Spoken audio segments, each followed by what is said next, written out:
Boa noite, irmãos. Graça e paz, amém? Domingo passado nós começamos a falar sobre algumas coisas que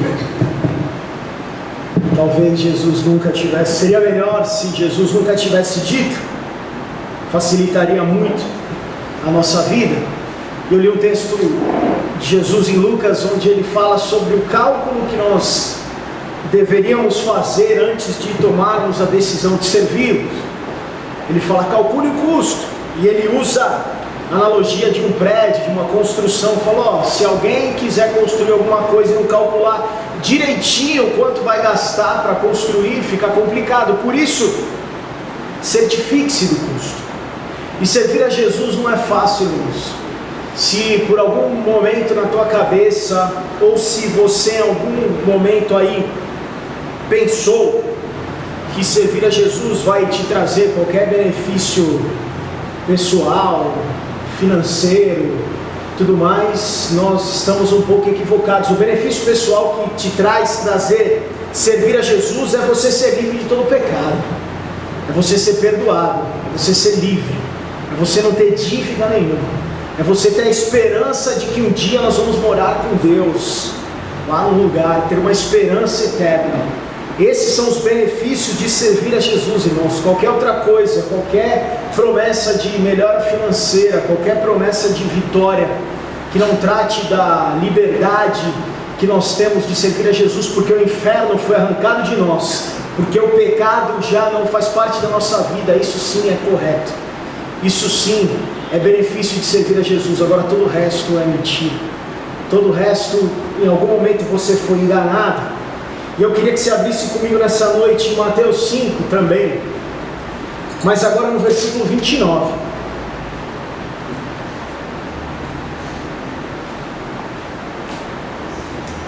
Mateus 5, versículo 29, só a primeira frase desse versículo diz assim: se o seu olho direito o fizer pecar, arranque-o e lance-o fora.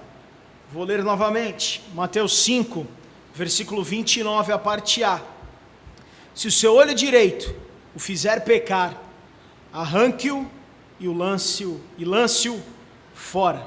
Uma mulher chamada Madame Guyon diz o seguinte, ela diz o seguinte: eu poderia ter desejado até ser surda, cega e muda, para que nada me distraísse do meu amor por Deus. Isaac Watts diz que, humilde, ele sacrificaria tudo que de alguma maneira pudesse desagradar a Deus.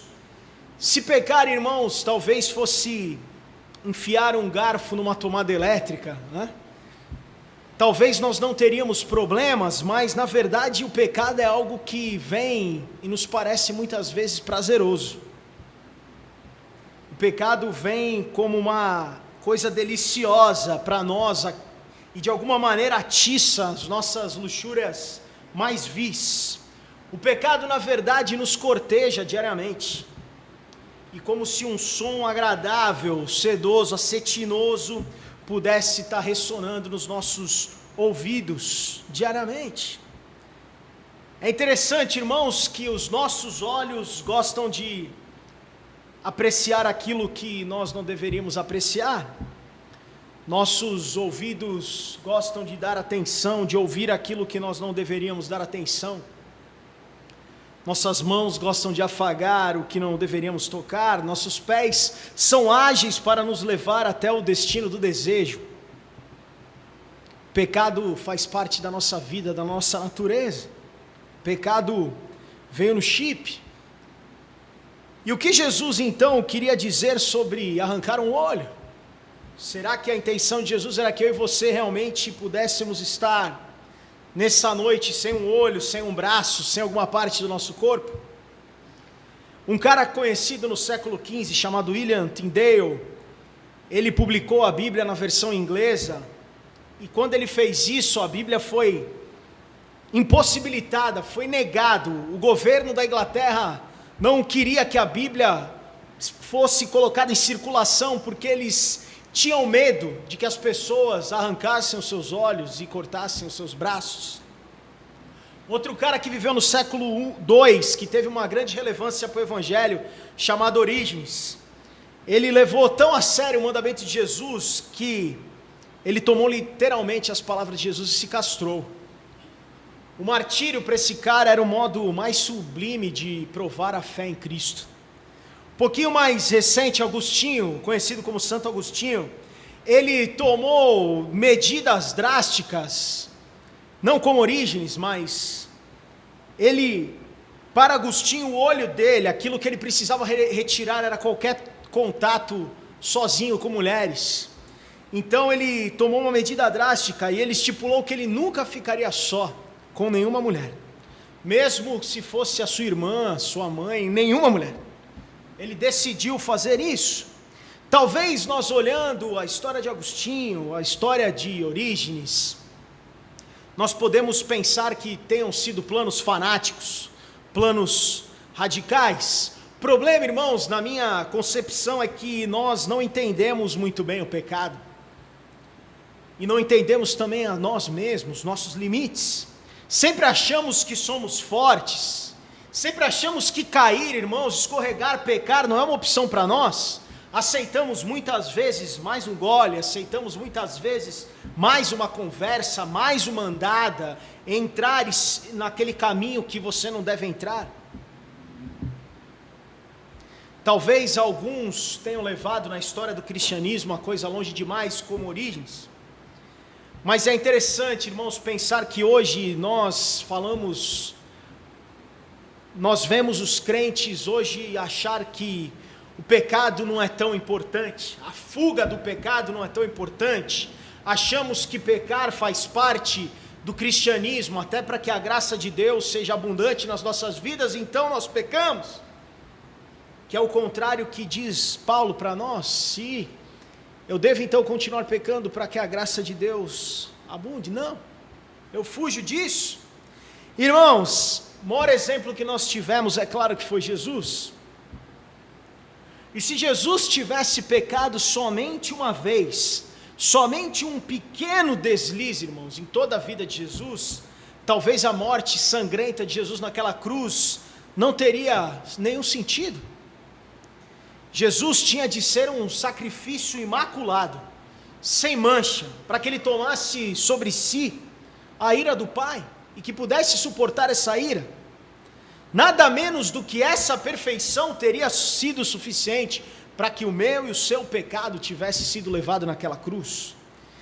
Isso significa, irmãos, que Jesus realmente teve que viver uma vida perfeita, sem nenhum pecado. Desde o momento que ele saiu do útero de Maria, até o momento que ele é colocado ali no sepulcro, Jesus teve que obedecer a Deus 100% do tempo. Se ele tivesse mantido uma pureza de 99,99999%, isso não teria sido suficiente bom. Só sendo perfeito, irmãos, é que Jesus podia tomar o nosso lugar naquela cruz. Muitas vezes nós tomamos e falamos e nos concentramos nos acontecimentos milagrosos da vida de Jesus, esquecemos que ele deve ter tido e teve um longo trajeto durante os seus 33 anos para que ele pudesse ficar longe do pecado. Toda vez que Jesus era tentado a pecar, ele escolhia não pecar. Quando tinha a opção de ir contrário à vontade do Pai, ele escolhia obedecer à vontade do Pai. E muitos estudiosos e muitas pessoas questionam se realmente Jesus poderia ter pecado. Ele não pecou porque ele era o Filho de Deus. Ele não pecou porque ele não podia pecar. E alguns versículos em Hebreus, irmãos, mostram que Jesus poderia pecar sim. Hebreus 2,18 diz o seguinte: porque, tendo em vista o que ele mesmo sofreu quando tentado, ele é capaz de socorrer aqueles que também estão sendo tentados. Jesus sabia muito bem, irmãos, o que significava lutar contra o pecado. E ele fez isso, e ele lutou, e ele não se entregou. Por isso que Hebreus diz que ele é capaz de socorrer nós que também somos tentados, nós que passamos por tentações. Um outro versículo em Hebreus 4, capítulo 4, versículo 15, diz: pois não temos um sumo sacerdote que não possa compadecer-se das nossas fraquezas, mas sim alguém que, como nós, passou por todo tipo de tentação, porém sem pecado. Jesus passou, irmãos, por todo tipo de tentação, como eu e você passamos, porém, que diz o texto, ele não pecou, sem pecado. Jesus sabe, irmãos, exatamente o que eu e você passamos. Jesus sabe exatamente as dificuldades que temos para ficar longe do pecado. Nada disso, irmãos, faria sentido. Qualquer explicação, qualquer exemplo de Cristo para nós faria sentido se realmente Jesus não pudesse pecar. Nem qualquer palavra de Jesus significaria consolo para nós. Ele poderia falar, ó, se o teu olho direito te incomoda, arranca. Ah, Jesus, para ti é fácil falar isso, você não pode pecar. Mas não. Hebreus 2,14 diz que Jesus participou da mesma condição humana que eu e você participamos. A beleza disso, irmãos, é que Jesus nunca pede para nós algo que Ele mesmo não fez. Jesus nunca pede para nós algo que Ele não tenha feito. Ele sabe exatamente sobre o que está falando. Quando pontua, suas palavras são pontuadas em cada um dos evangelhos. Quando Ele fala, ó, resista à tentação, essa diretiva passa de alguém que resistiu à tentação. Irmãos, o pecado bate à nossa porta. Como eu disse no começo e nós falamos aqui, o pecado veio no nosso chip. E nós devemos, irmãos, viver uma vida fugindo do pecado. E qual é o padrão daquilo que nos tenta? E qual é o padrão do pecado? Queria que você abrisse comigo em 1 João 2, versículo 16. 1 João, capítulo 2, versículo 16. E o texto diz assim: porque tudo que há no mundo, a concupiscência da carne, a concupiscência dos olhos e a soberba da vida, não é do Pai, mas do mundo. 3 princípios relativos ao pecado, meios pelo qual ele opera, são listados aqui: a concupiscência da carne, a concupiscência dos olhos e a soberba da vida.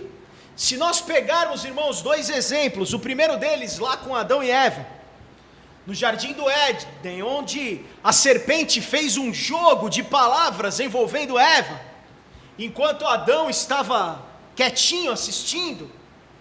Em Gênesis 3, de 1 a 5, nós vemos a tática da serpente. E primeira coisa, a serpente deformava as palavras de Deus. Ela citava erroneamente o mandamento de não comer o fruto proibido. Ela disse para Eva, é assim que Deus disse: não comereis de toda árvore do jardim? Não foi isso que Deus disse. Deus disse, ó, coma de tudo, menos daquela ali. A segunda coisa que a serpente fez, irmãos, foi mentir descaradamente sobre o mandamento e a intenção de Deus com esse mandamento, dizendo, ó, certamente não morrereis. Vocês não vão morrer não. Vocês não vão, fiquem tranquilos, se você comer ali não vai acontecer nada. Terceira coisa é que ela quis substituir o mandamento de Deus por uma falsa promessa, e ela diz para Eva, ó, você não vai morrer e você será como Deus. Você será como Deus. O versículo 6 de Gênesis 3 diz que Eva percebeu 3 coisas sobre o fruto. E são as 3 coisas, irmãos, que tem um paralelo com a passagem de 1 João 2,16. A primeira coisa é que o fruto era bom para comer. Isso nos fala da concupiscência da carne. A segunda coisa é que o fruto era agradável aos olhos. Isso nos fala sobre a concupiscência dos olhos. E a terceira coisa, irmãos, é que o fruto era desejado para dar sabedoria. Como a serpente disse, você vai comer, você vai se tornar como Deus. Isso nos fala da soberba da vida. Eva, então, irmãos, caiu nos 3 aspectos. Caiu nos 3 aspectos e foi tentada e pecou. Um outro exemplo que também tem paralelo com 1 João, irmãos, é o exemplo da tentação de Jesus no deserto. Mateus 4, de 1 a 11. Satanás intencionalmente trata a palavra de Deus de maneira errônea. Mas Jesus não se deixa enganar. Em todas as 3 vezes onde Satanás tenta, de alguma maneira, fazer com que Jesus mudasse o seu plano, Jesus repreende Satanás com a interpretação correta dos mandamentos de Deus. Primeiro Satanás sugere que Jesus transforme pedras em pães.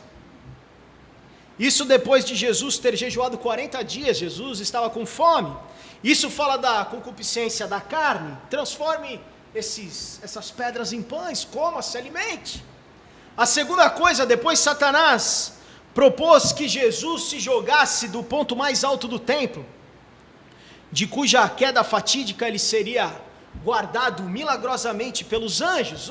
Jesus, você não é o Filho de Deus? Se joga aqui do templo, e os anjos vão poder vir e te resgatar. Isso fala, irmão, sobre a soberba da vida, como Jesus poderia provar para todas aquelas pessoas que ele realmente era o Filho de Deus. Boa ideia de Satanás, eu vou me jogar daqui, os anjos vão me resgatar. E por último, irmão, Satanás oferece a Jesus todos os reinos do mundo, se tão somente Jesus se curvasse e adorasse o tentador. Isso fala da concupiscência dos olhos. Satanás leva Jesus até o mais alto dos lugares e fala: tudo isso aí eu vou te dar, se você se prostrar e me adorar. Há um padrão, irmãos, inconfundível, quando se trata do diabo e das suas tentações. Enquanto Adão e Eva se deixaram enganar pela adulação das falsas promessas da serpente, Jesus se manteve firme. Isso deveria nos fazer, irmãos, de alguma maneira, que eu e você também sejássemos, que eu e você pudéssemos ser firmes, que eu e você pudéssemos nos manter, irmãos, então longe do pecado, fugindo do pecado, fugindo da concupiscência da carne, fugindo da concupiscência dos olhos e fugindo da soberba da vida. Se nós fugirmos então de Adão e de Eva e de Jesus, e nós pegarmos um outro exemplo, irmãos, nós podemos ver o estrago que o pecado pode fazer. E o exemplo é o exemplo de Ló. Ló aparece para nós na história da Bíblia em Gênesis 11, no final do capítulo 11 de Gênesis. E logo ficamos sabendo que Ló perdeu seu pai e perdeu seu avô. Abraão então toma Ló sobre sua proteção. Ló, que era sobrinho de Abraão, quando Abraão se mudou de Ur para Arã, e depois se mudou para Canaã. Como Abraão até o momento não tinha filhos, irmãos, então Ló era alguém que tinha todos o cuidado do seu tio. A história mostra que Abraão e Ló se tornaram tão abençoados por Deus, irmãos, que a terra já não podia sustentá-los juntos, eles não podiam mais caminhar juntos, de tão abençoados que eles eram. Abraão propôs então que eles se separassem. Abraão, que era o mais velho, então deu a opção para o seu sobrinho Ló: escolhe o que você quer fazer.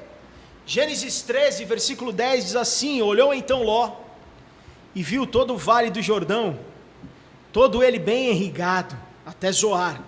Era como o jardim do Senhor, como a terra do Egito.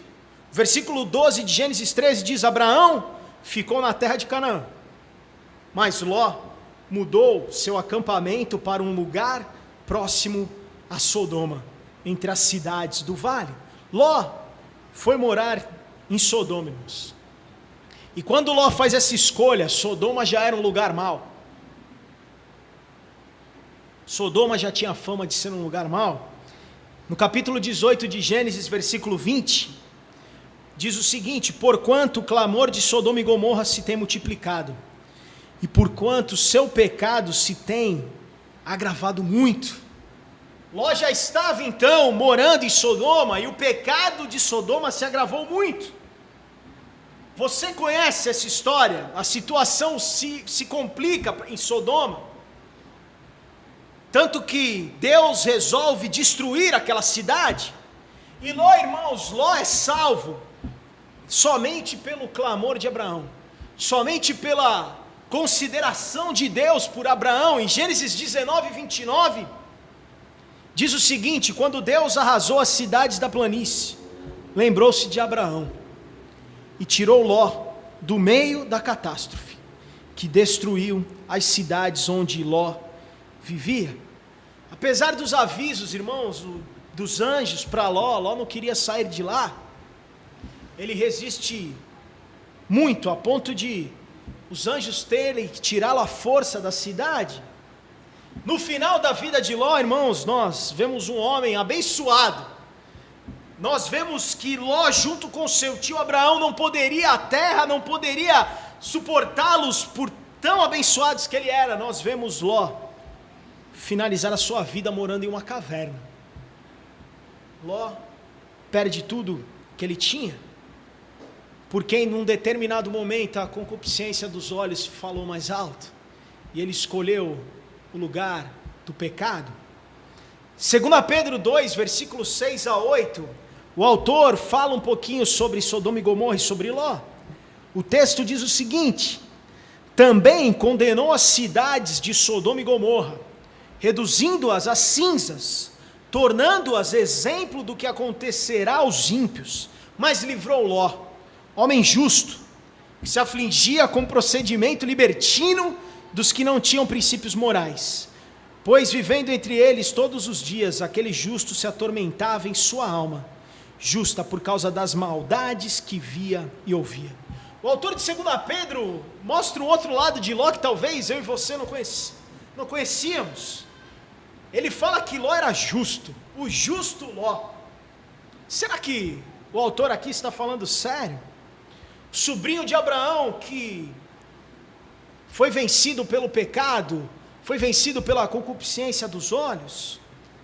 Ló lançou toda a sua sorte e esperança na terra luxuriante de Sodoma, embora soubesse que a cidade era mal. Ló aceita tolerar todo pecado para que pudesse ficar com a melhor terra. 1 Coríntios 10, 12, Paulo dá um conselho interessante sobre Ló, e ele diz que aquele que julga estar firme, cuide-se para que não caia.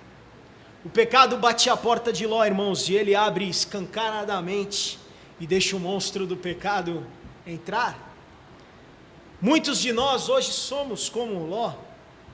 Nós sentimos atrações por propostas do pecado, temos esperanças, desejos e motivações que são motivações errôneas, motivações do mundo.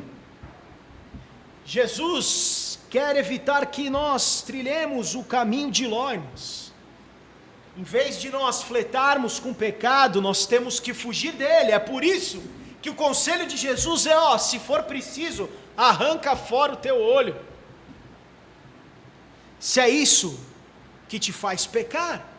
E nós entendemos que o sentido aqui, irmãos, de Jesus é figurado, como todas as outras, como muitas outras palavras de Jesus. Talvez você não precise arrancar o teu olho, provavelmente você não vai precisar, não faça isso, mas provavelmente você vai precisar arrancar algo da tua vida. Provavelmente o teu olho seja um vício, provavelmente o teu olho seja algo que faz com que você se mantenha no pecado, e é isso que você e eu precisamos arrancar, é isso que você e eu precisamos deixar de lado nas nossas vidas, até porque o conselho de Paulo em 1 Coríntios, irmãos, é aquele que julga estar firme, aquele que pensa que está em pé, não é aquele que está em pé, mas aquele que pensa, cuide-se para que não caia. Nós estamos sujeitos a cair, estamos sujeitos a pecar, e precisamos entender a natureza do pecado para que nós possamos ficar longe. Eu queria tratar o pecado em 5 coisas rápidas. A primeira delas, irmãos, está em Gênesis 4:7, você não precisa abrir. Diz o seguinte: saiba que o pecado ameaça a porta, ele deseja conquistá-lo, mas você deve dominá-lo. O pecado quer nos consumir, irmãos. O pecado está à nossa porta e quer nos dominar. O alvo do pecado é a nossa ruína, nada menos que isso. Sempre que nós tomarmos levianamente o pecado, nós estaremos subestimando a nossa natureza pecaminosa. Eu e você somos pecadores. Jesus quer que nós levemos a sério a questão do pecado, para que nós não sejamos devorados pelo pecado. John Mason diz o seguinte: cristão, você não sente como que isso está trabalhando por dentro, esforçando-se, tentando, seduzindo você, aferroando-te para pecar? Está incruado em nós, irmãos.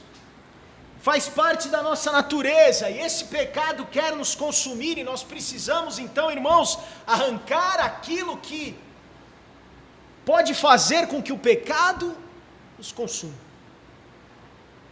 A segunda coisa, irmãos, é que nós temos que lidar de modo implacável com o pecado. Implacável. Nós não podemos, irmãos, tomar o pecado levianamente. Jesus não fez isso. Jesus foi implacável. Jesus sabia como o pecado era traiçoeiro e é traiçoeiro. Jesus estava familiarizado com todas as artimanhas do pecado.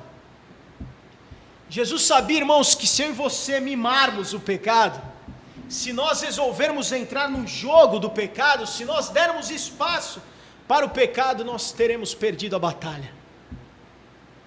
Jesus está nos dizendo: recuse logo no começo, lide de modo implacável com o pecado, não dê espaço para o pecado, não deixe o pecado de alguma maneira consumir você. Muitas vezes, irmãos, a nossa mentalidade é de ver até onde nós podemos ir, até onde nós podemos chegar perto do fogo sem sermos queimados. Um cara chamado Victor Culligan dá uma ilustração legal sobre isso. Ele fala o seguinte: você estenderia a sua mão voluntariamente em direção a um cão que está enraivecido e espumante? Você chegaria perto de um cão enraivecido, um cão que está descontrolado, e iria lá: que bonitinho, vem cá, Totó. Na verdade, se nós vermos um cão desse, nós passamos longe, nós fugimos. Contudo, ele diz que o pecado aflige e causa-nos dano maior do que qualquer criatura, talvez do que até mesmo esse cachorro, e muitas vezes nós não fugimos do pecado como fugiríamos desse cão raivoso. Nós ficamos muitas vezes flertando com o pecado, semelhante a Adão e Eva, que nós falamos, nós ouvimos, nós vemos, nós fazemos algo que é gostoso muitas vezes, algo que nos consome. Tiago fala, irmãos, no capítulo 3, no versículo 5, que somente uma simples fagulha, irmãos, é necessário para que o bosque todo seja incendiado. Somente uma simples fagulha na nossa vida, irmãos, faz com que eu e você possamos cair em relação ao pecado. A escorregada, o cair no pecado começa com uma decisão pequena, irmãos, e aparentemente insignificante, que no fim pode causar-nos uma ruína completa. Há quem diga que arrancar os olhos então é algo totalmente radical, mas se trata de algo necessário, irmãos. Nós precisamos ser radicais com o pecado. Nós precisamos ter a consciência que o pecado bate à nossa porta em vários momentos do nosso dia, em vários momentos, e nós precisamos deixar o pecado de lado. João Cassiano fala que nós deveríamos mortificar, matar nas nossas vidas qualquer prazer perigoso para pecar. Qualquer prazer que seja perigoso, que pode fazer com que a gente peque, nós devemos arrancar. Temos que arrancar tudo que faça com que o pecado não cresça. Há uma batalha, irmãos, grande entre a nossa carne e o nosso espírito acontecendo no nosso corpo para que a gente não peque. Gálatas 5,17, Paulo diz: pois a carne deseja o que é contrário ao espírito, e o espírito que é contrário à carne. Eles estão em conflito um com o outro, de modo que vocês não fazem o que desejam. Há um conflito, irmãos. há realmente algo acontecendo, e se livrar do pecado, irmãos, não é fácil. Se nós pararmos para analisar o que seria, irmãos, realmente arrancar um olho, como Jesus disse, nós vamos perceber que é algo extremamente doloroso, é algo irreversível. Você não tem como arrancar o teu olho e depois colocá-lo novamente. Arrancar um olho, ou como diz a continuidade de Mateus 5:29, arrancar um braço é doloroso, é sangrento, é complicado, e nunca vai ser fácil para nós, irmãos, largar o pecado. Vai doer, vai sangrar, mas o conselho de Jesus para nós é: se precisar, arranque. Isso nos incomoda, irmãos, porque isso é uma das coisas que nunca Jesus deveria ter dito, que seria muito mais fácil para nós nos mantermos pecando, seria muito mais fácil para nós nos mantermos flertando com o pecado, muito mais fácil dar mais um gole, muito mais fácil passar no caminho que nós não deveríamos passar, muito mais fácil dar mais uma olhadela, é muito mais fácil. Nós devemos lidar de maneira implacável com o pecado. E uma das coisas que me chamaram a atenção, e eu pensei sobre isso, irmãos, é uma prática que está bem apagada no cristianismo. E a pergunta que eu me fiz é: qual foi a última vez que eu tinha ouvido falar sobre jejum? Você ouviu falar sobre jejum nos últimos 2 anos? Quem ouviu falar sobre jejum nos últimos 2 anos? Umas 2 pessoas, 3, umas 5 pessoas. Jejum é uma disciplina, irmãos, que está bem ausente nas igrejas hoje. Jejuar era tão comum na época de Jesus que, em Lucas 18:12, o fariseu é citado como alguém que jejuava 2 vezes por semana. Quando Jesus dá os mandamentos sobre jejum, em Mateus 6,16, ele está dizendo o seguinte, ele não diz, se jejuares, mas ele diz, quando jejuares. Ele não está dando uma opção para nós, mas ele está falando, quando vocês jejuarem, façam isso. Ele não está falando, se vocês um dia, porventura, quiserem jejuar. Não, ele está falando, quando jejuares. Hoje parece não ter uma boa razão para que você possamos jejuar. Na Bíblia, Moisés, Davi, Elias, Daniel, Jesus e os discípulos todos jejuaram. Houve um período que a igreja primitiva fez com que o jejum fosse uma prática obrigatória. Isso fez com que a igreja de hoje reagisse de uma maneira extremamente contrária a isso. Jejuamos para quê, Leandro? Para que jejuar? Já que nós falamos desde a semana passada do cristianismo ostentação, já que o cristianismo ostentação diz que nós precisamos ser prósperos, para que eu vou jejuar? Eu quero é comer. Para que eu vou jejuar? Ser próspero? Quem é próspero não jejua, porque eu posso parar em qualquer churrascaria e comer. Na verdade, eu vim para aproveitar o melhor dessa terra que Deus tem para me dar. Para que eu vou jejuar, Leandro? Você está viajando. Eu quero é ter a minha geladeira cheia de dileto e dinheiro para ir nos melhores restaurantes. O jejum, irmãos, tem o poder de separar nossa mente do mundo. Se eu e você conseguirmos nos privar dos mais fortes desejos humanos que temos, as nossas necessidades carnais, então nós podemos nos controlar por completo. Autocontrole, temperanças é um aspecto do fruto do Espírito Santo. Está lá em Gálatas 5, 22 e 23. Eu e você precisamos ter domínio próprio, nós precisamos ter autocontrole. E o jejum é uma disciplina que ajuda a eu e você aprender o autocontrole. Você não vai conseguir nenhum favor divino jejuando. Você não vai conseguir, vou aqui ficar 1 ano sem comer, porque eu tenho certeza, vou fazer uma promessa, vou fazer um voto, ficar 1 ano sem comer chocolate, que aí eu vou ganhar um carro zero, ganhar um emprego melhor. O jejum vai nos ajudar, irmãos, a ter autocontrole. Negar certos prazeres físicos nos ajuda a negar prazeres pecaminosos também. Talvez o teu pecado seja a internet. Faça um jejum da internet. Talvez o teu pecado seja como o meu, comer muito. Eu preciso fazer um jejum e diminuir minhas fatias de pizza. Eu não sei qual é o teu olho que precisa ser arrancado, irmãos. Mas nós precisamos encarar isso como algo importante. E o jejum, abrindo e fechando parênteses, é algo que pode nos ajudar em alguma área que você precisa se livrar do pecado. O jejum pode te ajudar. A terceira coisa, irmãos, é que além de nós nos preocuparmos com o nosso próprio pecado, nós temos também de cuidar para evitar fazer outros caírem em pecado.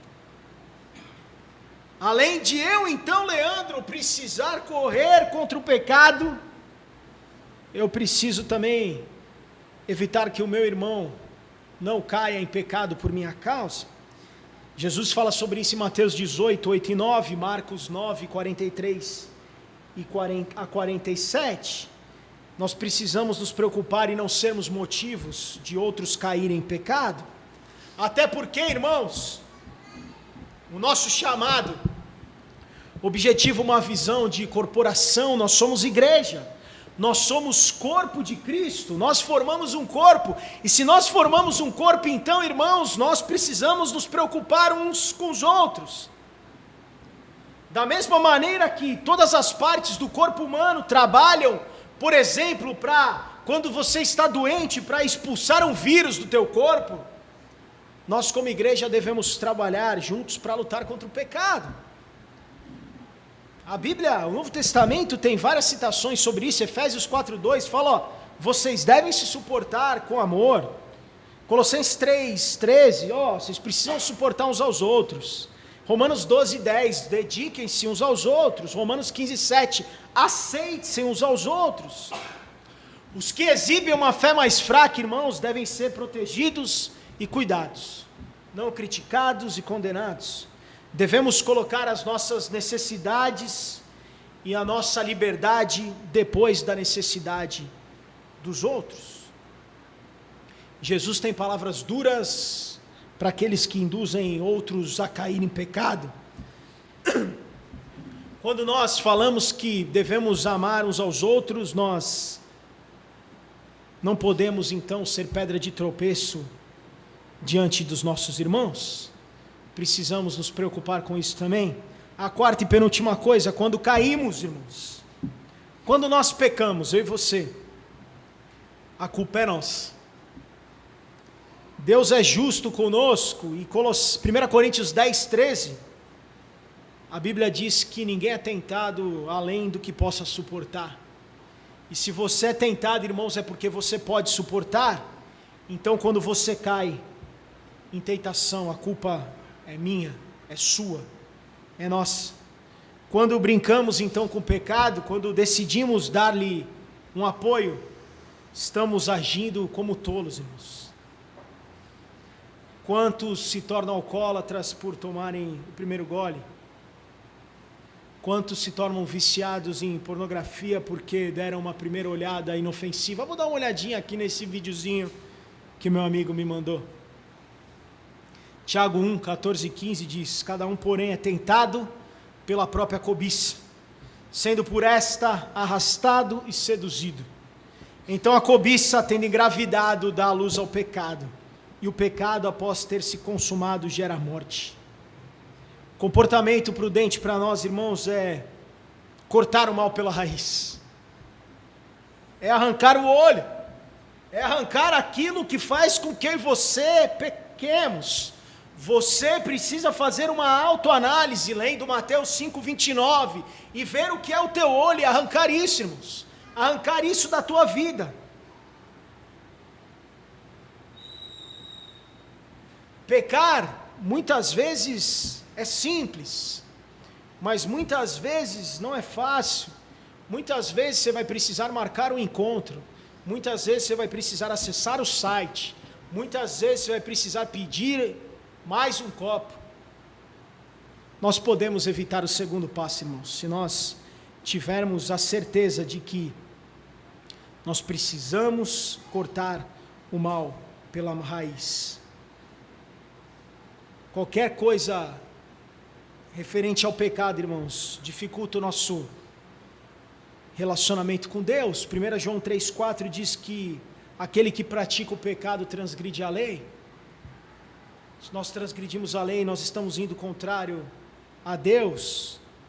Isso dificulta o nosso relacionamento. A quinta e última coisa é que depois de eu te falar essas 4 coisas e dizer para você que o pecado quer te consumir, nós temos de lidar de modo implacável com ele. Você precisa se preocupar para que o teu pecado não desvie outros. E a clareza de saber que quando caímos a culpa é nossa, irmãos, nós ainda temos uma coisa que de alguma maneira nos dá uma paz. Lá em 1 João 1,9, que diz que se confessarmos os nossos pecados, Ele é fiel e justo para perdoar os nossos pecados e nos purificar de toda injustiça. Victor Culligan diz que nenhum de nós merece ir para o céu, porque a exigência é a perfeição sem pecado. Jesus veio fazer por nós o que não podemos fazer por nós mesmos, obter essa justiça perfeita, as vestes brancas que são traje padrão nas mansões celestiais. Irmãos, pecado confessado é pecado perdoado, é o que nos garante 1 João 9.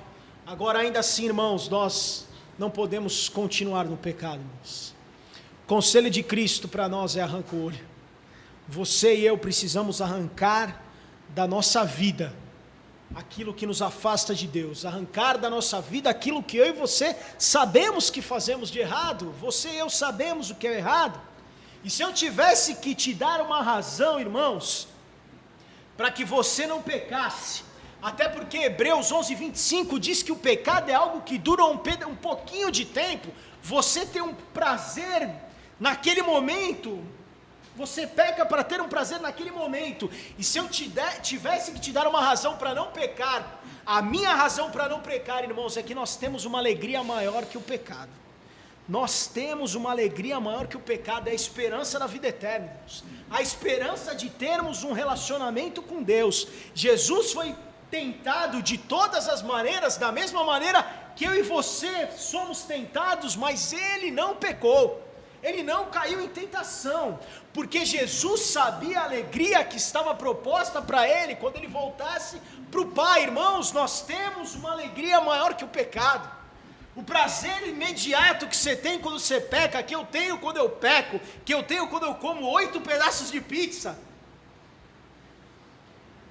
Essa alegria passageira não é comparada à alegria eterna, que faz com que eu e você devêssemos ficar livres do pecado. Corte o que for necessário, irmãos. Se for o olho, se for a mão, o dedo, vai doer, vai sangrar, mas é o que precisa ser feito, porque é isso que Jesus nos diz. Se apegue na esperança eterna, se apegue na alegria maior que o pecado. Queria terminar lendo a versão freestyle de Mateus 5:29a, parte A. A versão freestyle da Bíblia, freestyle do Ariovaldo Júnior, diz o seguinte: se o seu computador é empecilho para te deixar ser perfeito, quebra essa porcaria e joga no lixo. É melhor ir para o céu analfabeto digital do que tendo um ultrabook ir para o inferno de cabeça para baixo. Se é o computador, se é o Facebook, se é o que for, irmãos, a internet, que faz com que você seja perfeito, jogue isso fora. Arranque esse olho na tua vida, arranque isso, corte o que for necessário, por mais que doa, por mais que sangre, para que nós possamos, irmãos, cada vez mais estarmos seguindo aquilo que Jesus nos deixou e nos aproximando de Deus. Que Deus nos ajude a arrancar nossos olhos para vivermos somente para Ele. Amém, irmãos? Que Deus nos ajude a nos livrar do pecado. em nome de Jesus. Feche teus olhos. Senhor Deus e Pai, nós sabemos que te seguir não é fácil. Quando entendemos, Pai, o preço, o custo de te servir, entendemos que nós temos um caminho difícil pela frente, Pai. Mas nós precisamos entender e nos assegurar na alegria eterna, Pai. Na alegria maior que o pecado, irmão.